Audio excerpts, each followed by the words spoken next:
The year is 2010. I'm a junior in high school who had just chopped off all my long hair. I was a console gamer, and always was. My mom had a simple computer that I used for Facebook and other things, but I had no idea some of the indie PC games coming out at the time. Looking back, I feel there was a lot of things I missed. Now, as an adult, for better or worse, I have more ways to play games from the past. I think the first system I got to experience and fall in love with indie games was on the Xbox 360, but I fell deeper down the rabbit hole with the Switch. Now that I have a laptop that can play games with halfway decent presentation, I'm now able to experience all the games I wasn't able to 15 years ago. One of which is my first viewer-suggested review, that is VVVVVV for PC. Let's get the obvious out of the way. VVVVVV is a strange name, but it makes sense after you play it. You play as Captain Viridian as you attempt to locate and valiantly save the other 5 crewmates from your ship, all of whom share names that start with the letter V, and you must track down the interference that ripped the crew apart. The main mechanic of VVVVVV is the ability to flip gravity as you platform throughout each area of the world. It's not a new concept, having already been done in a game I own called Metal Storm for NES.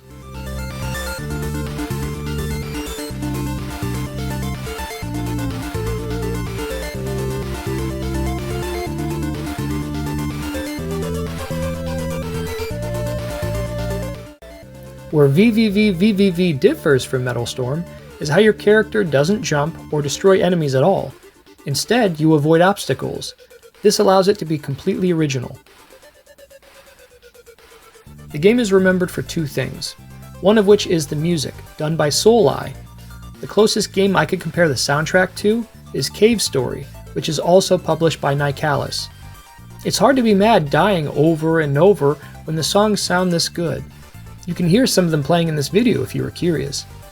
I recommend listening to the soundtrack on YouTube whenever you get a chance. The other thing the game is remembered for is its difficulty. Not only does it look old school, but it has the same difficulty too. You have to be precise with your inputs and time things properly. If you're expecting to blast through the game, think again. The game chooses timing and patience over speed. That's to the game's credit. It isn't trying to be the Commodore 64's answer to Super Meat Boy. If you keep trying and dying, both of which you will do a lot, you will eventually get through it. There's plenty of checkpoints placed throughout.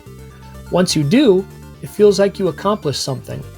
That loop of punishment and gratification will keep you playing. With the level design being so tight, you'd imagine VVVVVV was developed by a small indie studio, when in fact, it was developed by one man, Terry Cavanaugh. He has developed a multitude of games, so props to him for not just stopping at one hit game. All in all, I was impressed by its simple but unique presentation, mimicking graphics from the Commodore 64. I find myself strangely nostalgic for games that look this old, like anything on the Atari 2600 for example.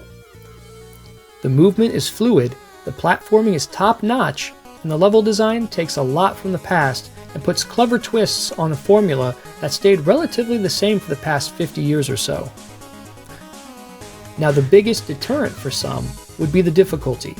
If you are willing to look past that, or the game sounds good to you, then VVVVVV is very much worth your time, and is a game I hope to play whenever I have more time. You can find the game on Steam, Nintendo 3DS, Switch, PlayStation 4, Vita, and the Commodore 64 among others. Thanks to Maybe for the game suggestion. If you have any games you'd like me to try, let me know in the comments.